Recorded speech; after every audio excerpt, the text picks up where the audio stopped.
um momento de palavra, e eu queria muito compartilhar com vocês as entrelinhas do capítulo 20 desse livro, porque ele é muito fenomenal, e eu acho que eu queria, na verdade, pedir com total liberdade aos pastores respeito, se assim eles se entendem também como alguém que se identifica com essas páginas aqui. Eu me faço nessas páginas aqui, eu me sinto nesse capítulo 20 aqui, como subtítulo ou título do livro principal, na verdade, é o apóstolo abandonado. De que forma que eu vou lhe falar isso?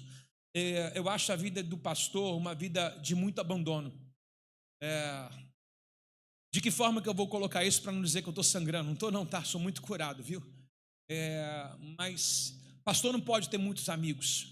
As reuniões que vocês fazem na sua casa, que vocês vivem lá tomando seus banhos de sunga, de shortão, a gente não pode ter. As pessoas acham um escândalo, né? E lá o pastor, talvez uma brincadeira que você faça, se eu fizer, vão falar que eu estou pecando, né?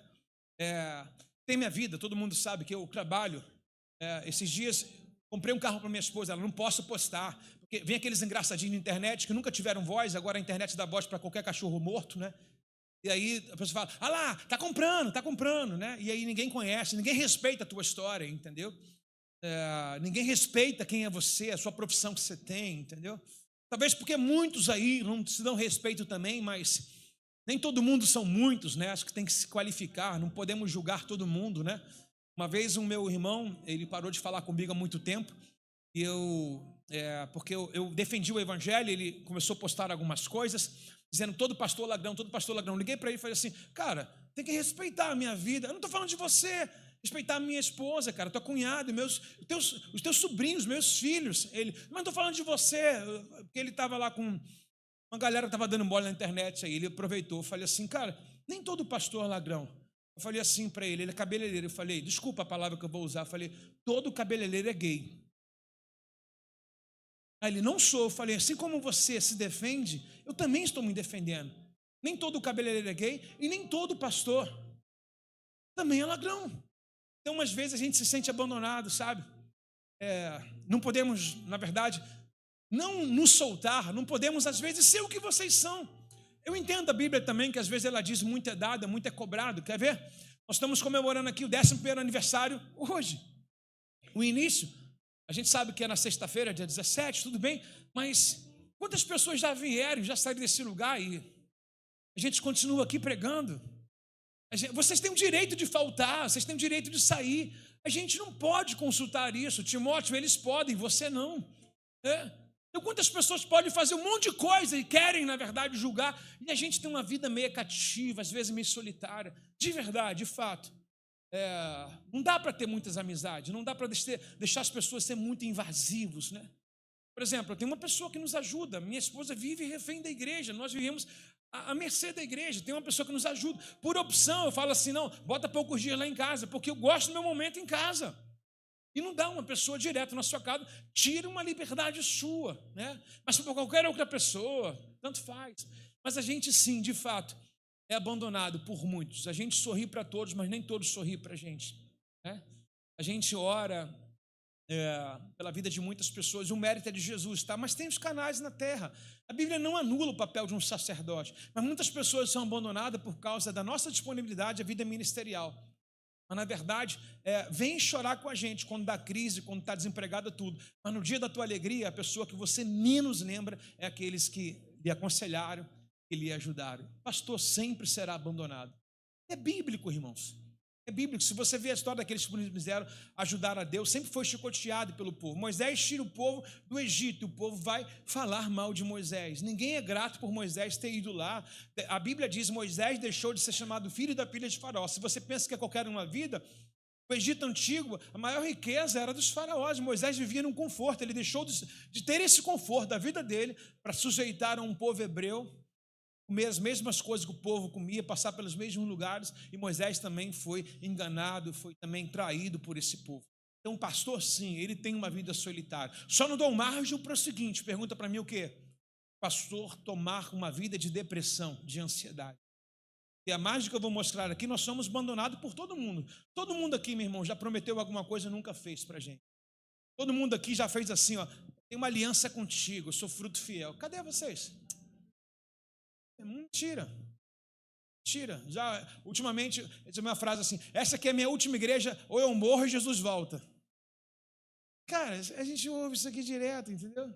Mas eu não posso me decepcionar com Deus. Eu sei que o meu trabalho não é me apegar a ninguém. Por isso que eu não crio hoje muita expectativa. Não é desanimando, não crio expectativas em pessoas, porque não coloco expectativa nenhuma em cima de você, para que o mínimo que você faça, eu falo, uau, me surpreendeu, entende? Então, acho que nós somos abandonados demais ministerialmente. Às vezes por uma liderança, por pastores, por líderes, e etc e tal. Porque no momento que você não honra a credibilidade que a pessoa deu para você. Essa semana um rapaz saiu do louvor por mensagem. Por mensagem, é assim. Mas para entrar é mó peneira, vai afunilando tudo, mas é a nossa vida, somos abandonados diariamente. Quer ver, quem já fez um aborto aqui? Ninguém? Vou te mostrar. Você abriu uma célula, não abriu? Começou a cuidar de pessoas, não foi? Você entregou a célula, esse é aborto, está devolvendo um filho que você gerou. Agora, eu não posso abandonar a igreja, mas você pode devolver a célula, covarde. É vida de pastor, abandonado, gente. Abandonado. Abandonado. Quantos sábados você sai e a gente é cheio de atividade? Quantos casamentos? Se você pegar a Amanda aí, a secretaria, ver quantos casamentos a gente já fez, irmão. Nossa. Eu tentei ajustar agora, esse sábado que passou, retrasado. Fizemos 17, obrigado, 17 casamentos aqui na igreja e fora outros. Eu pedi, por favor, a gente está sem tempo, nem para a nossa família, às vezes no final de semana, porque todo sábado é casamento. Falei, por favor, faz um casamento só aqui. Ainda assim damos atenção a um, a outro, mas tentamos fazer um ajuste para que a gente não, sabe, tem o direito de usufruir o sábado também. Fizemos 17 casamentos aqui. Aqui em Rehoboth já foi para mais de 500 irmãos. 500 pessoas que casaram aqui, ó. Vocês viram aqui no casamento que teve aqui na nossa igreja, junto, todos eles aqui, teve gente que vivia junto há 50 anos. 50 anos é o que você faz para a vida das pessoas. Mas nós entendemos também que nós trabalhamos para Deus. E o reflexo de trabalhar para Deus, nós abençoamos pessoa. Então, quero dividir com você o que é você vir para uma igreja e pastor, padre, pai de santo, eu quero uma figura em que te representa uma área espiritual da sua vida, se você já foi, ou se você essas pessoas já foram muito mais respeitadas. Ontem estava no GE, um padre que estava com a noiva de um viram isso aí no GE? Padre que estava com uma noiva de um membro da igreja católica, né? A igreja mais respeitada hoje é a igreja que mais tem os vexames, né? Os padres pedófilos, agora o outro aí bebendo, embriagado, o outro arrombar a porta, a noiva de um fiel estava debaixo da pia do banheiro. A gente ri, mas é sério, irmão. Está falindo as referências. Mau testemunho também as pessoas credibilizam e, na verdade, maximizam tudo, entendeu?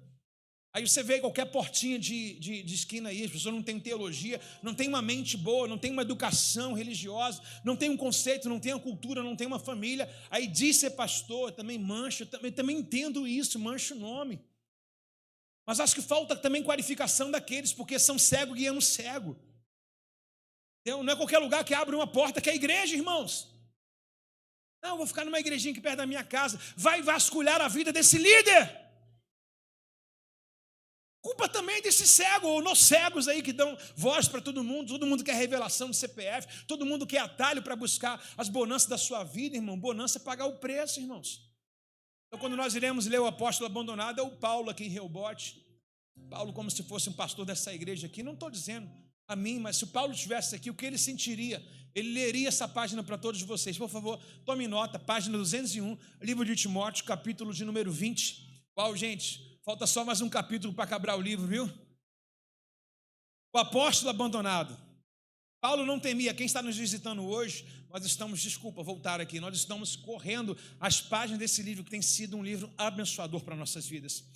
Nós estamos aqui tratando esses livros em todos os cultos e nas células. Amanhã, de forma exclusiva, não terá. Teremos aqui a nossa macrocélula, ok? Todos estão convidados. Paulo não temia a solidão. Como apóstolo de Jesus Cristo, ele enfrentou prisões, apedrejamentos e, por fim, a morte. Ele sabia que sua estadia na terra era temporária e que, mesmo quando abandonado pelos homens, jamais estaria verdadeiramente só. Deus o sustentava. E era essa certeza que dava força para continuar sua missão. Ao escrever a Timóteo, já preso e sentenciado à morte, Paulo fez um pedido. Está escrito aí, por favor, projete a Bíblia para que todos leiam. 2 Timóteo, capítulo 4, verso 9 ao 13. Por favor, venha assim que puder. Demas me abandonou, pois ama mais as coisas dessa vida, e foi para Tessalônica. Crescente foi embora para a Galácia, e Título para a Dalmácia. Apenas Lucas está comigo. Traga-me João Marco com você, pois ele é muito útil ao ministério. Enviei Tíquico a Éfeso. Quando vier, não esqueça de trazer a capa. Olha só, um apóstolo abandonado. Olha o que ele pede, olha o relato de vida dele. Quando você vier, Timóteo, não esqueça de trazer a capa que deixei com Carpo, em Trode. Traga também meus livros, especialmente os meus pergaminhos, que na hora da sua morte, no momento mais sombrio de abandono, no qual foi relatado ali, alguns saíram, desviaram para ir para o mundo, para usufruir. O próprio Paulo também aceitou perder pessoas. Paulo não decidia pelas pessoas, na verdade, ele potencializava aqueles que decidiam servir a Cristo, como Timóteo. Mas ele diz: Demas me abandonou, amou mais as coisas desse mundo, e ele deixou ir. Agora ele nomeia outros, ele faz uma junção de João Marcos.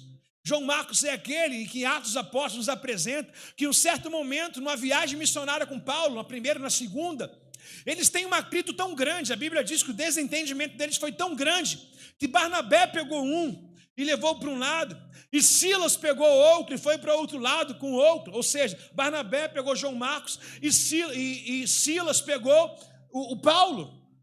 Um foi para um lado, outro foi para o outro, porque duas pessoas fazendo uma missão para Deus teve desentendimento. Claro, há de conver aqui que isso era o início da vida ministerial de Paulo. Paulo tão enérgico, Paulo aqui sem procrastinar nada, Paulo aqui cheio de energia, cheio de vitalidade, cheio do Espírito Santo. Para que você entenda o contexto, esse é o seguinte contexto. Paulo, ele queria, através da mensagem de Deus, alcançar mais pessoas. E parece que eles fizeram um acordo entre eles, dizendo assim: nós iremos só até tal dia, tal hora e tal lugar. Mas o Paulo, tomado por uma energia, uma vontade sedenta de ganhar alma, uma paixão pelaquilo que Deus nos chamou a fazer, Paulo disse assim: tem mais gente para nós ganharmos na próxima estação.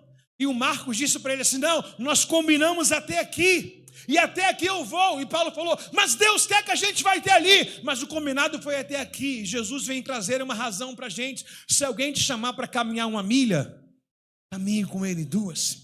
Jesus disse que o Filho do Homem não tem onde reclinar a cabeça. Como é difícil para a gente, meu irmão, querer fazer algo e alguém colocar limite. Para que tanto?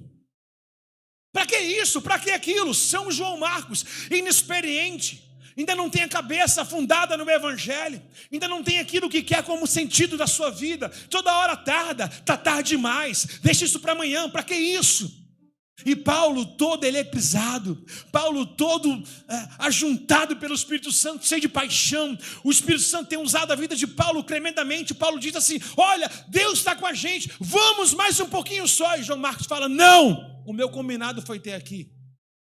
Eu não sei o quanto é difícil alguém chamar você para fazer uma coisa e de repente você vê que dá para fazer um pouquinho a mais. Por exemplo, dá para correr um pouquinho a mais e essa pessoa fala: não, o combinado foi ter aqui. Mas fulano, você tem energia, ainda dá tempo, está a luz do dia, vamos, Deus é com a gente. Não, o meu limite é ter aqui. Eu acho que seria um fator aqui descomunal aqui você caminhar com uma pessoa em que na verdade tem um horário. Não sei se você já viu aquelas pessoas que falam: ao horário do culto. Eu entendo que tem uma ética amanhã, a maioria trabalha cedo, mas se fosse um jogo de futebol, se fosse algo do interesse dela, se fosse uma bagunça, um churrasco, uma bebida, ninguém olharia para a hora. Mas quando é as coisas de Deus, João Marcos se levanta. E na condição de Paulo, não pode se ater a João Marcos, a limitar.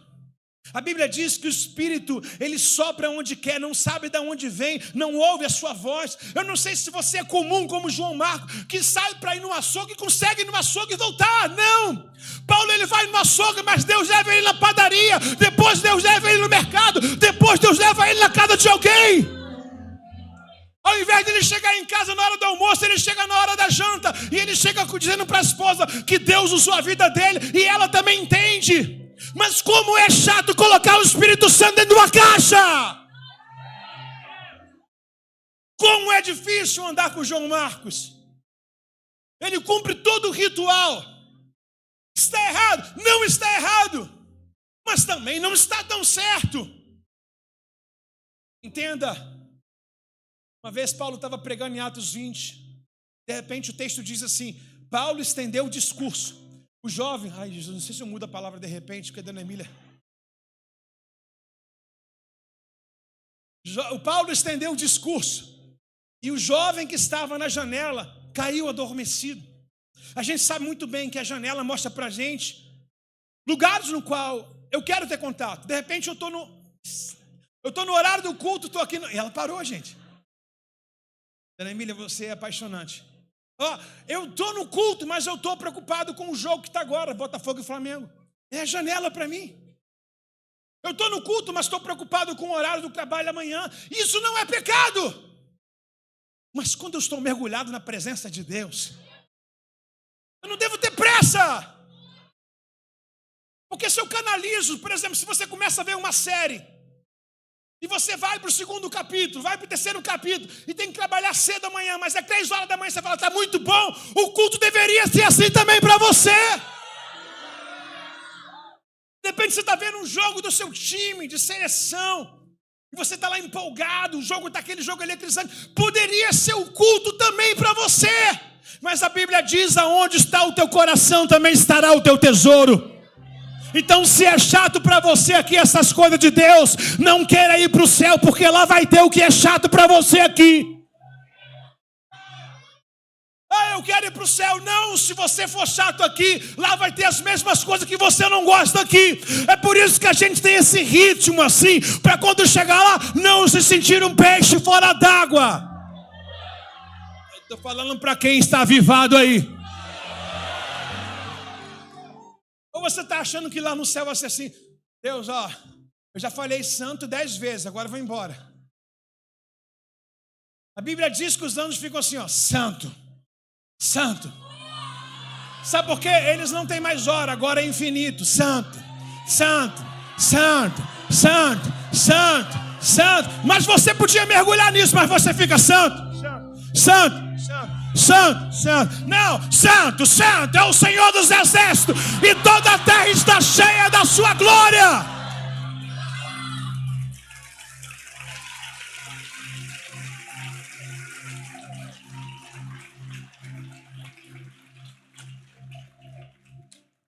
João Marcos, quantos João Marcos a gente conhece?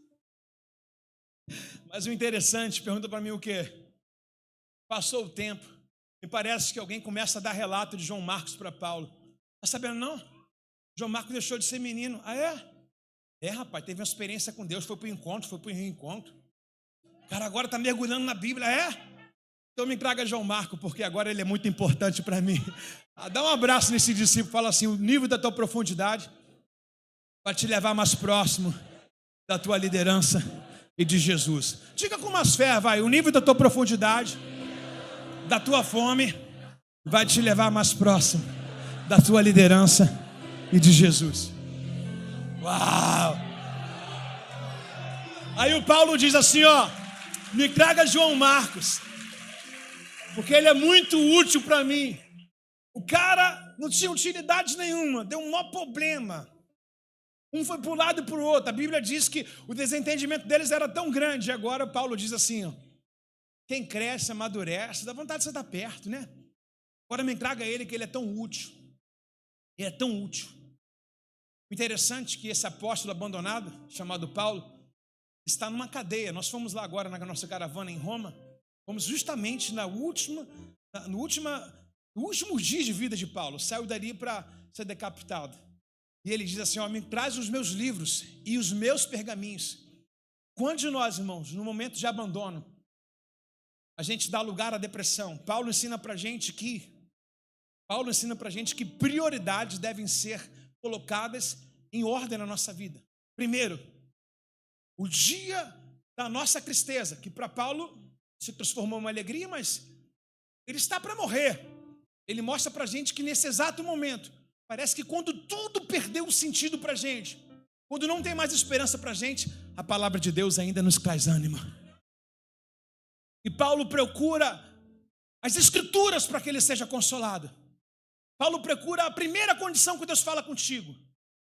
A primeira condição de Deus falar não é com revelação, é com leitura da palavra dele. A Bíblia diz: o verbo se fez carne e habitou em nós. Jesus fala contigo pelo verbo, o verbo é a palavra está com Deus. Sem ele nada que foi feito se fez. Por ele foram feitas todas as coisas. João capítulo 1, verso 1. Nós precisamos entender que ao abrir a Bíblia, as escrituras, Deus Santo fala com a gente de uma forma espetacular. Não é a caixinha da promessa, é a Bíblia Sagrada. É meditar na lei, é de dia, é de noite. Pois será como árvore plantada junto ao ribeiro das águas, e tudo que fizer irá prosperar. Então Paulo traz ensinamentos para a gente longínquos e vitalícios para nós. No dia do teu abandono ministerial, se alguém resolver sair da sua cela, se algum líder resolver sair da igreja, se um casal disser que acabou o tempo, pessoas vêm, pessoas vão. Quem não pode sair do teu lado é quem?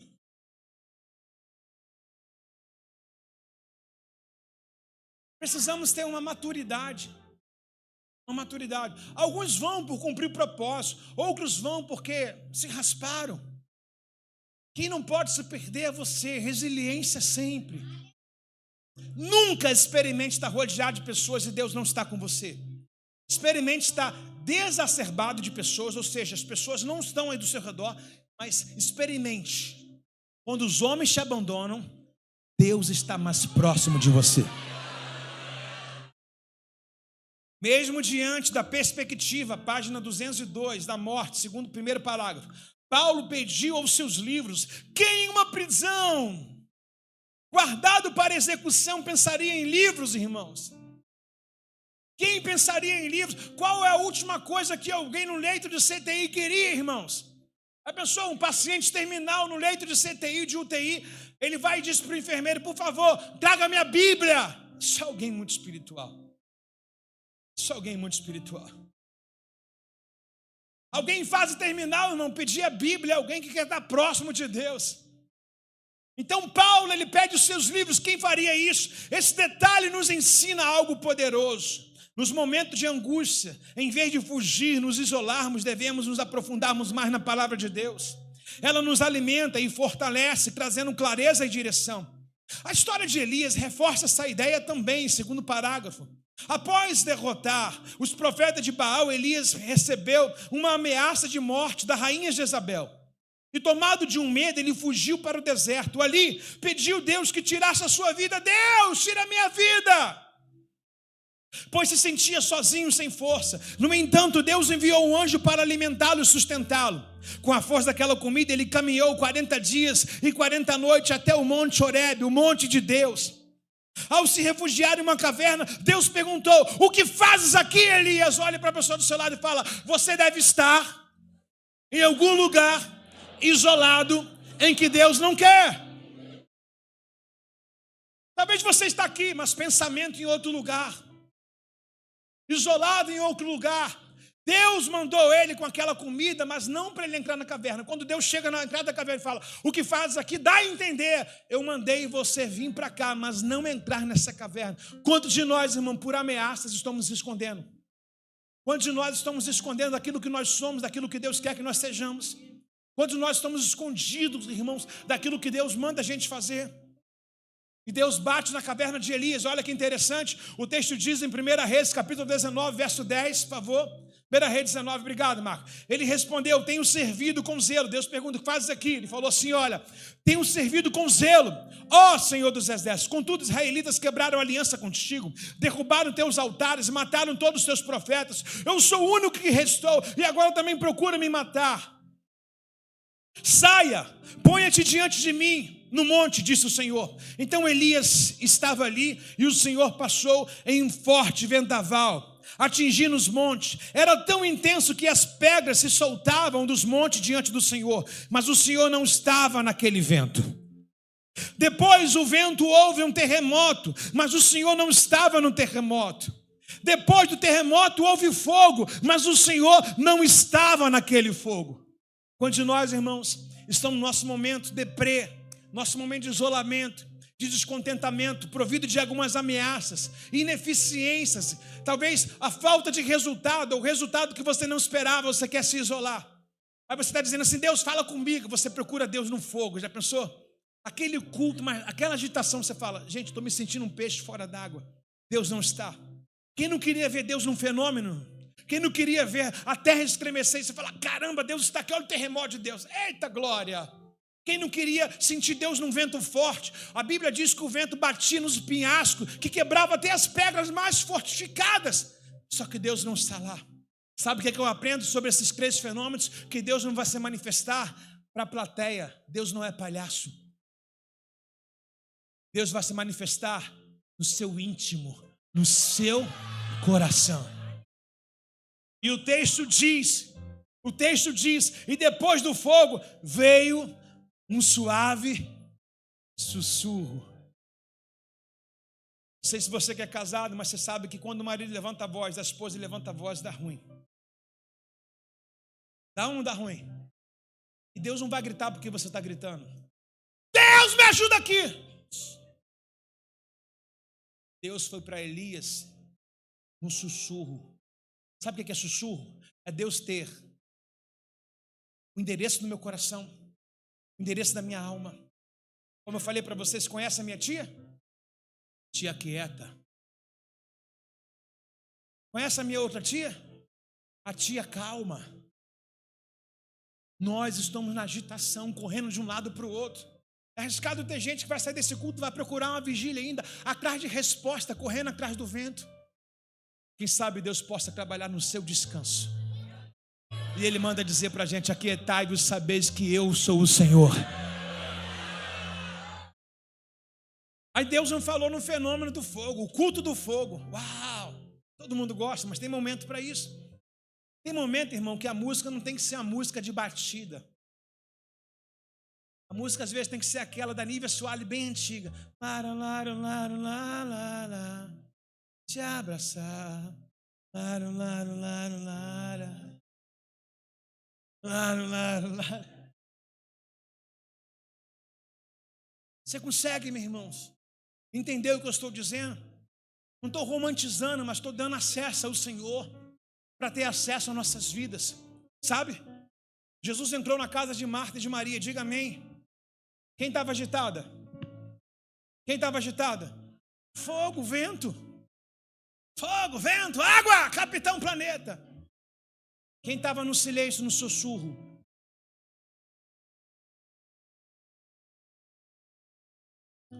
A gente acha que ouvir muitos conselhos e muitas vozes para resolver alguma coisa. Quer ter um teste? Deus não sabe o seu nome? Sabe o seu nome? Deus sabe onde você mora? Então deixa que Ele te procura. Está atrás de muitos profetas. A internet hoje deu vazão para muitas pessoas. O pastor não falou o que eu queria ouvir, eu vou ver outro pregador. Você está atrás de informação. Você que está caçando o que Deus quer falar contigo. Deus fala comigo. E Deus fala, porque aqui é a multiforme graça. Por exemplo, tem solteiro, tem casado, jovem, tem senhor, tem senhora. Olha que o pessoal da terceira idade. Aqui, ó. Aí Deus fala com eles também. Muitos deles já casaram, já estão viúva. E Deus está falando com também quem vai casar ainda. Da mesma forma, tudo isso, o que a gente entende? Quem está conectado ao sussurro de Deus. Mas não, você vem para o culto e toda hora conversa com alguém, né? Toda hora vontade exacerbada de beber uma água, de ir num banheiro. Você está agitado demais. Fala para essa pessoa, você está correndo muito.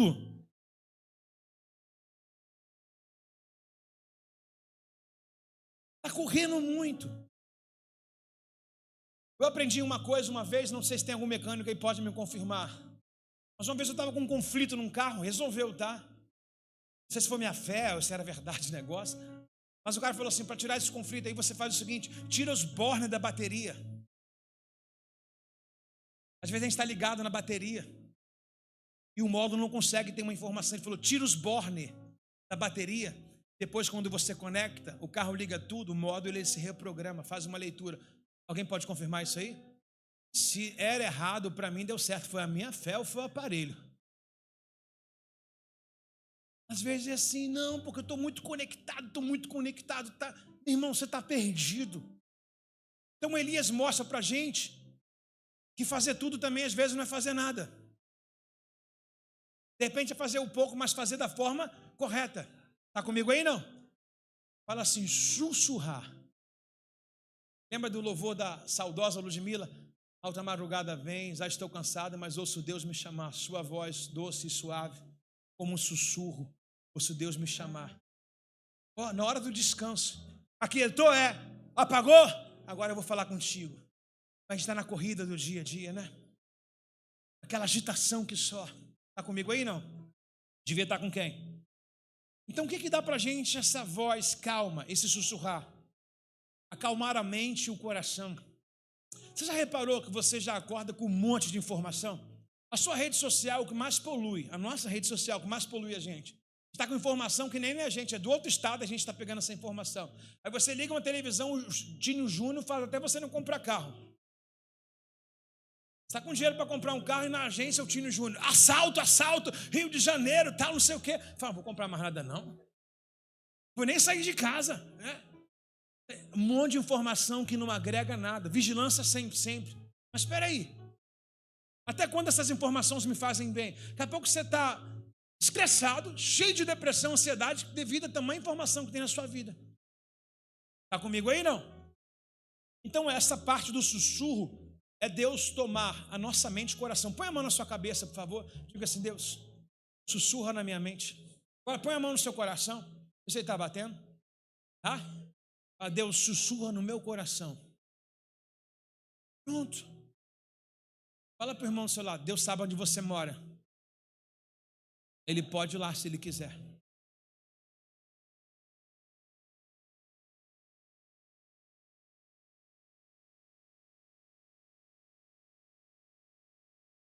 Você sabe que barulhos, não sei se você já experimentou, quem já fez um mergulho aqui numa onda, que você estava lá pegando um jacaré, que dá um nome, né?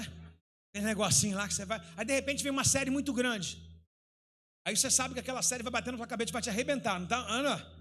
Você sabe que aquela onda batendo faz muito barulho, o som dela é terrível, acho que o barulho é pior do que está acontecendo, as suas pernas ficam bambinhas assim embaixo da onda.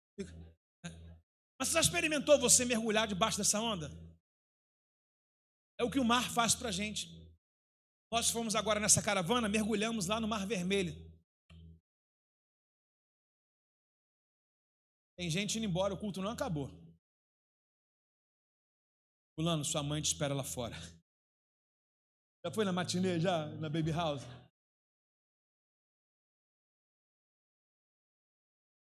Fulano, seu pai te espera lá fora. Fulano, era aquele negócio, né? Mas ainda bem que a gente tem pai, né? Pior o pai que não esquenta, né? Quem está madrugado, não quer nem saber. Vamos lá, voltando ao assunto aqui. Já mergulhou na onda? Quando você vai lá embaixo, lá, está arrebentando lá em cima, você não está nem aí, por quê? Talvez seja uma chave para a sua vida. Pergunta para mim, que chave? Você sabe que em cima não tem pressão, mas tem barulho. Às vezes arrebenta na tua cabeça, se embola, você vê aquele negócio de franga milanesa. É você quando você fica em cima. Mas já reparou que você vai deixar de submeter a esse rolo que vai vir de cima, esse turbilhão que vai cair sobre a sua cabeça, você vai sair rolando, as roupas tudo fora de lugar, mas se você viver sob pressão, mergulhar, é o silêncio. O problema é que muita gente não quer a pressão. Quem não quer a pressão, também não tem silêncio. Em cima não tem pressão. Em cima não tem pressão. Mas em cima tem problema. Vai sair direto para o ortopedista, vai sair com o seu peitinho de fora, arrumando um negocinho aqui, tudo as vergonha para fora, e a pressão bate na cabeça, ó, rola. Meu irmão, não adianta falar que você é forte, não. Quem já tomou um caixote, levanta a mão. Sabe por quê? Você queria fugir da pressão. Quem quer fugir da pressão sempre vai passar vergonha. Vai virar sempre um frango empanado. Olha lá o fulano. Sai todo desconcertado, aquele cabelo esponjoso assim, né? Onde que eu estou? Em vez de ter direção da areia, está na direção do mar, andando para a direção errada. Agora experimenta mergulhar. O que é mergulhar, irmão? É entregar em Deus o problema. Falar, Deus, eu aceito essa profundidade que o Senhor quer na minha vida. Aí você vai lá no fundo. Aí quando está lá no fundo, as coisas estão se quebrando lá em cima. Mas você está lá no fundo com Deus, ó. E se passarem pelas águas, ela não submergerá. E se passarem pelos rios, não te afogará. E se passarem pelo fogo, nada lhe queimará. Dano algum será lhe causado. Alguém aí reage nessa noite em nome de Jesus.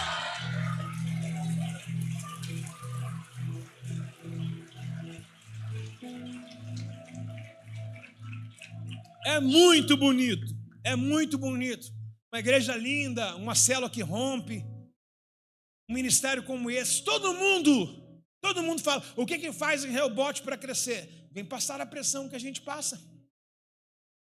Vem, irmãos. Todo mundo está atrás do resultado, irmãos. Todo mundo quer fugir do processo. É doloroso mergulhar, ficar lá embaixo. E às vezes você fala assim, vou sair agora. Aí vem outra onda, Deus fala, mais pressão. Aí você fala, não, agora Deus vai me dar uma folga. Aí vem outra onda, mais pressão. Parece que o número da série da pressão é maior do que o número da quebra-cabeça lá, né? É Deus falando, mais fundo, mais fundo, mais fundo, mais fundo. Está comigo aí, não? Então essa passagem também nos ensina que Deus não se manifesta apenas em grandes sinais, mas também na quietude. Mesmo nos momentos de solidão, desespero, sua voz pode ser ouvida de maneira sutil, trazendo direção e também renovo. Da mesma forma, a palavra de Deus sustenta e nos tira do cativeiro. O apóstolo experimentou a solidão e mesmo diante da perseguição permaneceu o quê? 1 Coríntios 15, 58 é o nosso tema da nossa camisa. Por favor, não está aí, mas solta, por favor. O que o apóstolo fez? 15, 58. 1 Coríntios 15, 58. Devia ter passado, né, Marcos? Portanto, meus amados irmãos, sejam o quê? Fortes depois do quê? Adianta ser firme e não ser forte? Mas adianta ser forte e não ser firme? Sejam firmes e fortes, trabalhem sempre para o Senhor. Com o quê? Entusiasmo. O que é entusiasmo, irmão? Ele fala, entusiasmo. O que é entusiasmo? Até lendo a Bíblia, até você já sabendo o versículo, você vai ler e vai dizer, essa é a minha biografia, esse é meu estilo, esse é meu perfil. Então toda a igreja está convidada a ler com entusiasmo. Vamos lá. Portanto, meus amados, sejam fortes, firmes, trabalhem sempre para o Senhor. Com o quê? Entusiasmo, pois vocês sabem que nada do que fazem para o Senhor é. Alguém pode celebrar aí, não?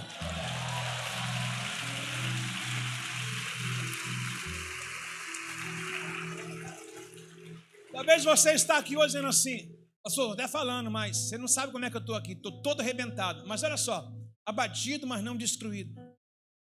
Sentença com laudo, esperando um laudo do médico para chegar, com algumas coisas a pendência a resolver. Mas olha onde você está. Você está no lugar do quê? Está no lugar de onde? Da profundidade. É aqui que você ignora, na verdade, confunde o inimigo fala, não, ele não vai aguentar afundar. Ele vai ter medo, ele vai tentar sustentar essa onda em cima. Você fala, não, meu refúgio, ele está no Senhor que fez os céus e a terra. Aí as ondas vêm e você fala, humilhai-vos debaixo da potente mão do Senhor vosso Deus, que ao seu tempo ele exaltará. Aí vem mais uma leva de luta, aí vem mais uma crise, humilhai-vos da potente mão do Senhor vosso Deus. Aí vem uma crise, uma doença, uma enfermidade, humilhai-vos debaixo da potente mão do Senhor vosso Deus. Seja a crise que for, a palavra para essa noite é, humilhai-vos debaixo da potente mão do Senhor vosso Deus.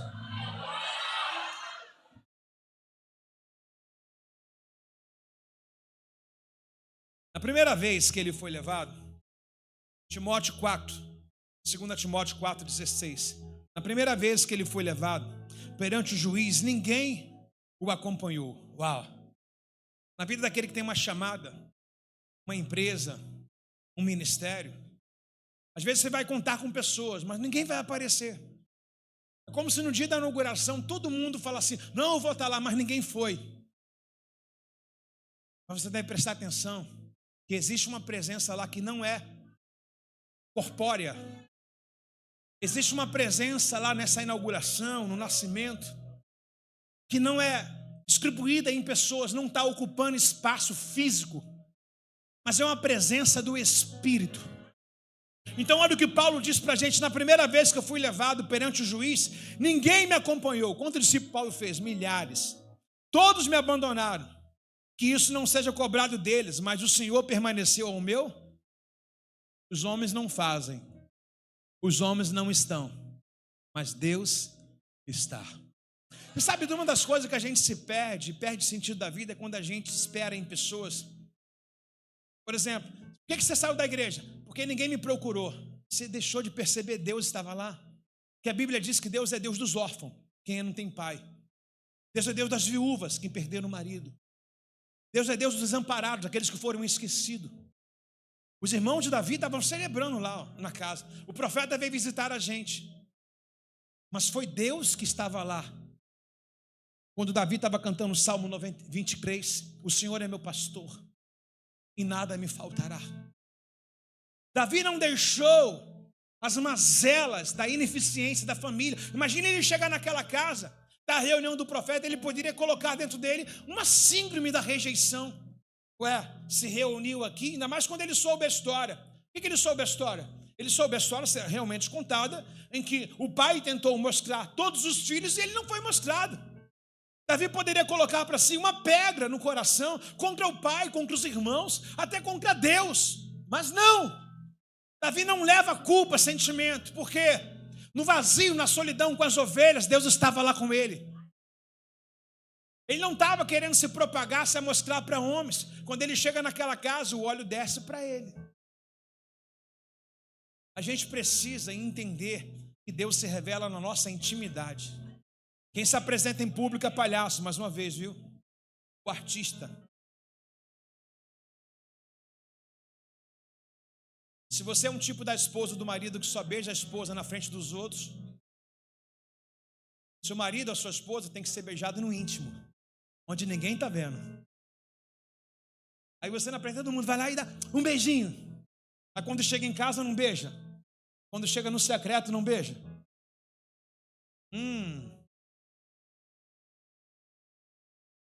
Quem beija na frente dos outros só, o nome disso é o quê? Exposição, prostituição. A mesma coisa é Deus. Tem gente que mostra espiritualidade quando está na frente dos outros. Quero ver você ser espiritual onde os aplausos, o holofote, o microfone não está.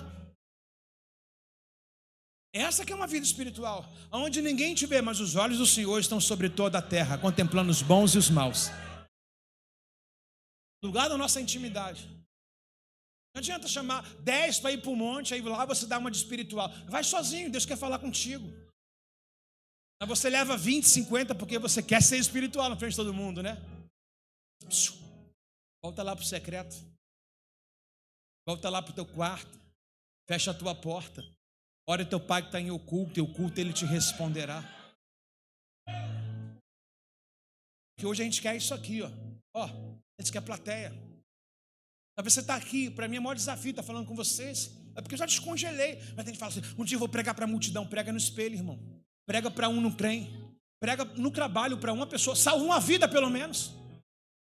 Não, você quer microfone. Você quer a tua oportunidade. Você tem todos os dias. Quem disse que a oportunidade é aqui? Deus chamou poucos para cá, irmão. Mas Deus chamou você para aquela empresa daquele patrão. Para aquele teu amigo que não fala que não quer igreja em hipótese nenhuma. Aí Deus faz a representatividade dele através de você que é a igreja lá, mas você não cumpre o papel, o propósito. O apóstolo abandonado. O apóstolo solitário. Ganhou muitas vidas. Conquistou muitos corações. Mas no momento que ele mais precisa, ele diz: todos me abandonaram. Mas ele não guarda rancor, ele diz: coloco ninguém no tribunal de Deus. Olha o que ele diz, por favor. Na página 204. Nunca desista da fé. Por causa daqueles que desistiram. A coisa mais ridícula no evangelho é você falar assim: eu saí da igreja porque ninguém me procurou. Você não sabe o endereço dela?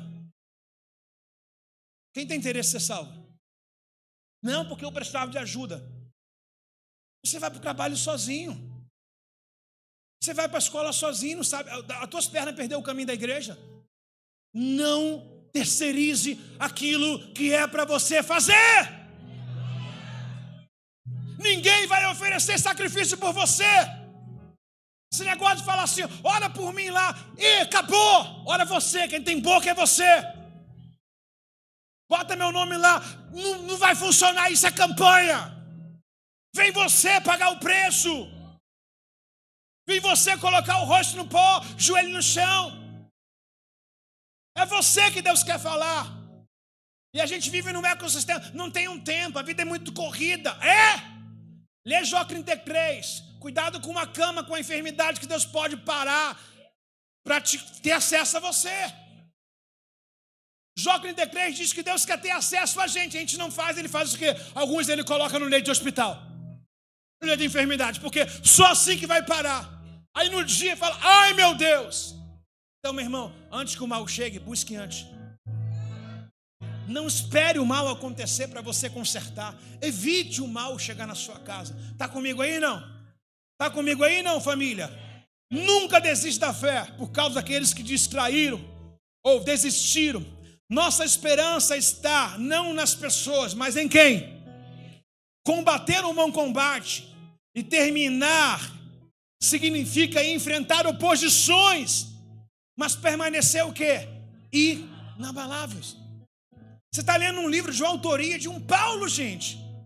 Alguém que sofreu abandono, alguém que foi rejeitado, mas mostra uma fé firme e constante. A nossa igreja está molenga, crente Nutella. Gente fraca, tudo desiste. Ai, estou pensando em sair da igreja. Olha o que você está verbalizando. Estou pensando em largar um pouquinho esse negócio, né? O que você está pensando? Uma vida passageira. Você acha que esse acordo de paz é o que em Israel? Já li Tessalonicenses 5 semana passada. E quando todos acharem que está em plena paz, haverá grande destruição. Você acha que falta mais do que para Jesus voltar? Você acha que aquelas virgens, as 10 virgens de Mateus 25, elas não foram pegas de surpresa? Foram. Imagina elas pensando, poxa, ontem eu estava com azeite, por que ele não veio ontem? Por que veio hoje? E a Bíblia diz que ninguém sabe a hora que ele há de vir e voltar. Não é Jesus que tem que estar pronto, ele já está. Quem tem que estar pronto sou eu. A Bíblia diz, bem-aventurado o servo quando o Senhor vier, achará o servindo. Maior alegria é quando Jesus voltar e está te vendo servindo a Ele, vendo você no ministério, vendo você evangelizando, ganhando uma alma, vendo você orando pelo doente, pelo enfermo, vendo você visitando, recebendo visita. Isso é uma alegria para o evangelho. Mas a geração de hoje não. Ninguém me procurou, sabe? Vai lá, Elias, o lugar onde Deus não te mandou, não arruma nada. Pega o exemplo de Elias, pega o exemplo de Paulo. Coloquei os dois para você se identificar quem é você. Um Elias que terceiriza ainda. Todos me abandonaram. Olha, Paulo, muitos me abandonaram, mas Deus está do meu lado. Traga aqui a minha leitura, traga aqui, ó. Vou trazer a memória que pode me dar o quê? Esperança. Pessoas vêm, pessoas vão. Quem não pode sair da sua vida é Deus, meu irmão. Você tem que estar vivo, queimando, irmão, ardendo em paixão por Deus. E ele diz assim no próximo parágrafo: assim como Paulo, podemos enfrentar momentos de solidão e dificuldade, mas a boa consciência, aquela que adivinha a verdade, na verdade de Deus, nos sustenta nesses momentos. Deus nos chamou a reagir e a nos fortalecer na palavra e lembrar que nunca estamos verdadeiramente o quê? Só. Não sou, mas me sinto parte de Paulo. Abandonado, às vezes tendo que conectar com Lucas. Tenho que chamar Timóteo, por favor, só tem você. Mas cadê o Demas? A Demas já foi. Às vezes o que a gente tem de mais consolo é a palavra. Já falei para vocês, minha experiência com Deus é a palavra. Eu leio, Deus fala comigo, eu choro, me entrego, choro. Dentro de um texto, falo, Deus me dá revelação, fala comigo aqui. O meu melhor amigo, para não depender de pessoas. Ame pessoas, mas elas não são deuses. Elas são pessoas, são limitadas. Talvez um dia você vai precisar de um pastor, não vai te atender, mas por isso você vai deixar de ser cristão.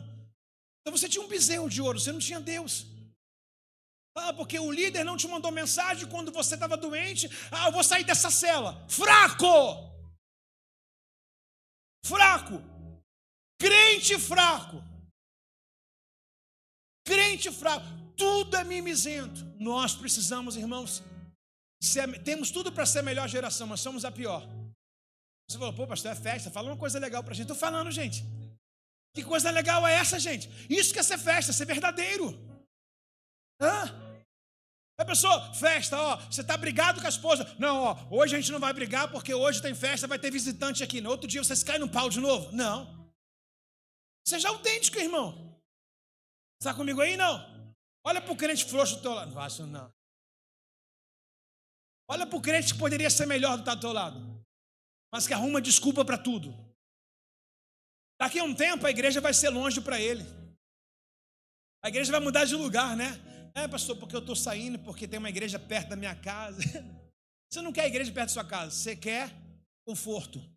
E quem quer conforto, desvia.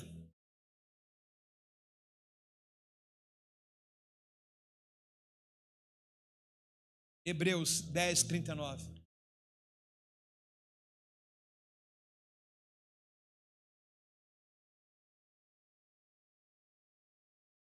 Mas não somos como aqueles que se afastam. Vou repetir mais uma vez. Mas nós não somos. Diga assim, eu não sou como aqueles que se afastam para a sua própria destruição. Somos pessoas de fé, cuja alma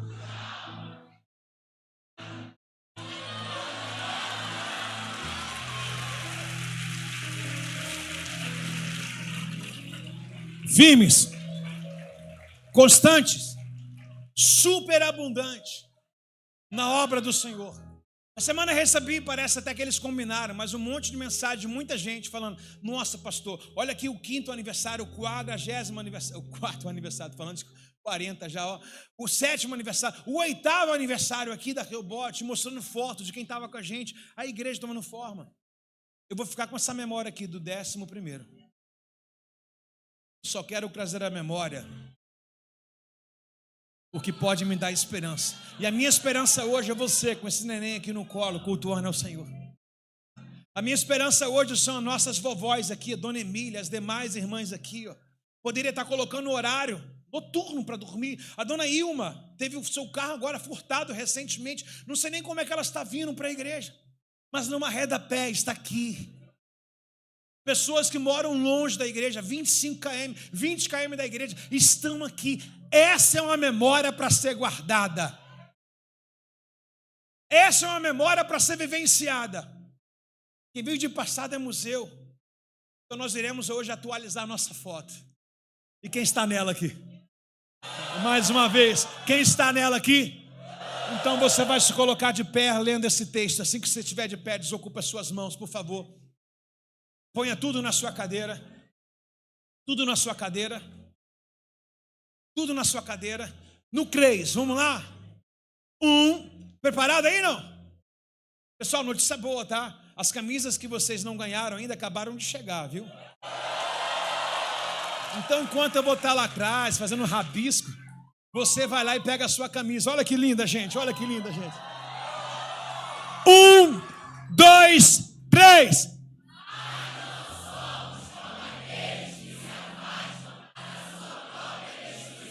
Somos o quê? Eu vou perguntar, você responde. Somos o quê? Somos o quê? Cuja alma, diga, nós não somos daquele que retrocedem. Quem pode celebrar nesses 11 anos? Faça barulho aí.